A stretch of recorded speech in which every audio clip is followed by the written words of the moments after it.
Hello students, कैसे हैं आप लोग। आशा है स्वस्थ होंगे, पढ़ाई में व्यस्त होंगे। स्टूडेंट्स, आज के इस वीडियो में क्लास 9th हिंदी कृतिका का फर्स्ट चैप्टर इस जल प्रलय में, जिसके लेखक हैं फणीश्वरनाथ रेणु। सबसे पहले कुछ कठिन शब्दों के, नए शब्दों के अर्थ जान लेते हैं। पनाह, पनाह का अर्थ है शरण या आड़। परती, वह जमीन जो जोती बोई ना जाती हो। विभीषिका, भयंकरता। प्लावित, जिस पर बाढ़ का पानी चढ़ आया हो, जो जल में डूब गया हो। अनवरत, निरंतर, लगातार। अनर्गल, बेतुकी, विचारहीन, मनमानी। अनगढ़, बेडौल, टेढ़ा मेढ़ा। स्वगतोक्ति, अपने आप में कुछ बोलना। अस्फुट, अस्पष्ट, गैरिक, गेरुए रंग का। आच्छादित, ढका हुआ। उत्कर्ण, सुनने को उत्सुक। आसन्न, पास आया हुआ। धनुषकोटि, एक स्थान का नाम। मुसहरी, एक जाति, आदिवासी जो दोने पत्तलें आदि बनाने का कार्य करते हैं। बलवाही, एक प्रकार का लोक नृत्य। एग्जिबिशनिज्म, प्रदर्शनवाद। आसन्न प्रसवा, जिसे आजकल में ही बच्चा होने वाला हो। अब प्रश्न अभ्यास। पहला प्रश्न है, बाढ़ की खबर सुनकर लोग किस तरह की तैयारी करने लगे। उत्तर है, बाढ़ की खबर सुनकर लोग परेशान हो उठे। वे नीचे का सामान ऊपरी मंजिलों में पहुंचाने लगे। रिक्शा, टमटम, टेम्पो, ट्रक आदि में सामान लादकर अन्यत्र जाने की तैयारी करने लगे। इसके अलावा कुछ लोग घर में ईंधन, मोमबत्ती, दिया सलाई जैसी आवश्यक चीज़ें एकत्र करने लगे। अगला प्रश्न नंबर 2 है, बाढ़ की सही जानकारी लेने और बाढ़ का रूप देखने के लिए लेखक क्यों उत्सुक था। उत्तर है, लेखक उस क्षेत्र का रहने वाला था जहां बाढ़ ग्रस्त लोग शरण लिया करते थे। वह बाढ़ पीड़ितों की मदद कई तरह से कर चुका था। उसने बाढ़ तो देखा था, पर बाढ़ से घिरने, बहने या भोगने का अनुभव नहीं किया था। वह प्रत्यक्ष अनुभव करने के लिए उत्सुक था। वह बाढ़ के प्रति जिज्ञासु था, जिसे शांत करने के लिए वह बहुत बेचैन था। अगला प्रश्न नंबर 3 है, सबकी जबान पर एक ही जिज्ञासा, पानी कहाँ तक आ गया है। इस कथन से जनसमूह की कौन सी भावनाएं व्यक्त होती हैं। उत्तर है, पानी कहाँ तक आ गया है, यह जिज्ञासा सबके मन में थी। सब अपनी जबान से यही शब्द कह रहे थे। इससे जनसमूह की उत्सुकता, सुरक्षा तथा कौतूहल की भावना प्रकट होती है। सब लोग नए अनुभव को अपनी आँखों से देखना चाहते हैं। वे जीवन मृत्यु के खेल को देखने का मोह छोड़ नहीं पाते। इस खेल में गहरा आकर्षण होता है। अगला प्रश्न नंबर 4 है, मृत्यु का तरल दूत किसे कहा गया है और क्यों। उत्तर है, बाढ़ का गेरुआ झाग फेन वाला पानी जो मोटी डोरी की शक्ल में निरंतर बढ़ता आ रहा था, जो लोगों के मन में भय उत्पन्न कर रहा था तथा सब कुछ धीरे धीरे डुबोता हुआ आ रहा था, ऐसे पानी को मृत्यु का तरल दूत कहा गया है। इसका कारण यह है कि ऐसा पानी जन धन की अपार हानि पहुंचाता है।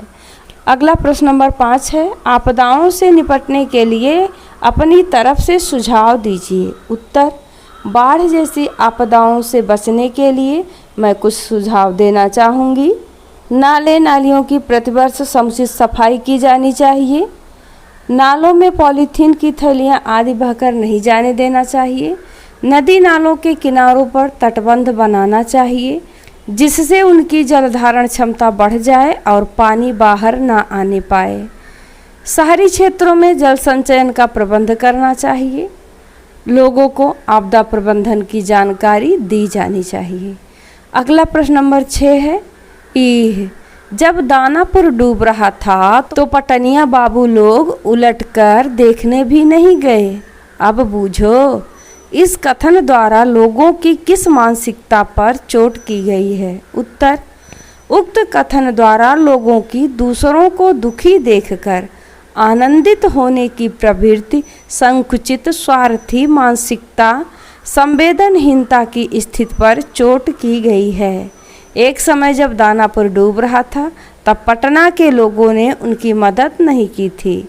अब स्वयं के बाढ़ में फंसने पर बाढ़ की पीड़ा महसूस कर रहे हैं।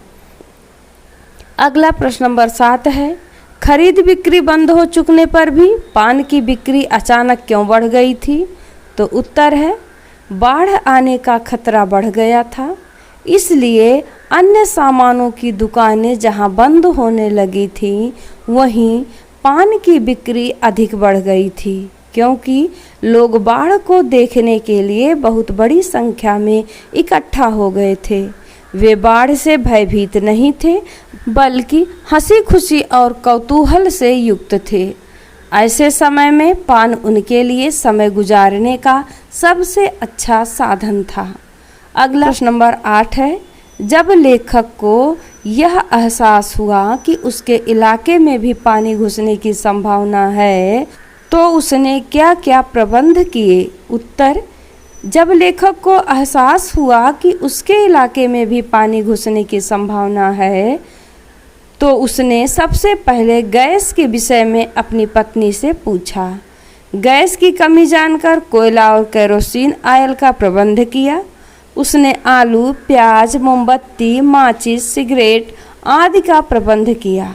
उसने 1 सप्ताह तक पढ़ने के लिए हिंदी, बांग्ला और अंग्रेजी की फिल्मी पत्रिकाएं खरीद लीं, ताकि बाढ़ के समय अपना समय बिता सकें।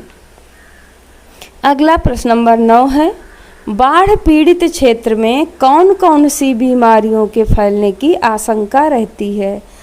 उत्तर है, बाढ़ पीड़ित क्षेत्र में अक्सर पकाही घाव हो जाता है।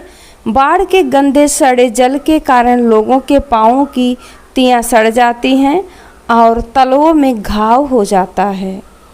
अगला प्रश्न नंबर 10 है, नौजवान के पानी में उतरते ही कुत्ता भी पानी में कूद गया। दोनों ने किन भावनाओं के वशीभूत होकर ऐसा किया? उत्तर है, नौजवान के उतरते ही कुत्ता भी पानी में कूद गया। ऐसा उसने नवयुवक अर्थात अपने मालिक के प्रति अगाध लगाव रखने की भावना के कारण किया। कुत्ता और नवयुवक एक दूसरे से भावनात्मक संबंधों के अलावा मित्रता और सुख दुख में साथ न छोड़ने के अलावा स्नेहपूर्ण संबंध रखते थे। ऐसा करके कुत्ते ने स्वामी भक्ति की भावना प्रकट कर दी। अगला प्रश्न नंबर 11 है, अच्छा है कुछ भी नहीं मेरे पास। मूवी कैमरा, टेप रिकॉर्डर आदि का तीव्र उत्कंठा होते हुए भी लेखक ने अंत में उपर्युक्त कथन क्यों कहा? उत्तर है, लेखक बाढ़ के अनुभव को पूरी तरह जीना और भोगना चाहता है। उधर उसका कलाकार मन चाहता है कि वह बाढ़ के दृश्यों को संजोले। यदि उसके पास मूवी कैमरा, टेप रिकॉर्डर या कलम होती तो वह बाढ़ का निरीक्षण करने की बजाय उसका चित्रण करने में लग जाता। तब जीवन को साक्षात भोगने का अवसर उसके हाथ से निकल जाता। अगला प्रश्न नंबर 12 है, आपने भी देखा होगा कि मीडिया द्वारा प्रस्तुत की गई घटनाएं कई बार समस्याएं बन जाती हैं। ऐसी किसी घटना का उल्लेख कीजिए। उत्तर है, यहाँ पर मीडिया समाज को जागृत करने का प्रयास करता है, वहीं कई बार समस्याओं को बढ़ा भी देता है। इसका सबसे बड़ा उदाहरण है बाबरी मस्जिद कांड। इस घटना को इतना बढ़ा चढ़ाकर दिखाया गया जिसके परिणाम स्वरूप पूरा देश सांप्रदायिक दंगों की चपेट में आ गया। आशा है इस वीडियो से आप सभी को इस जल प्रलय में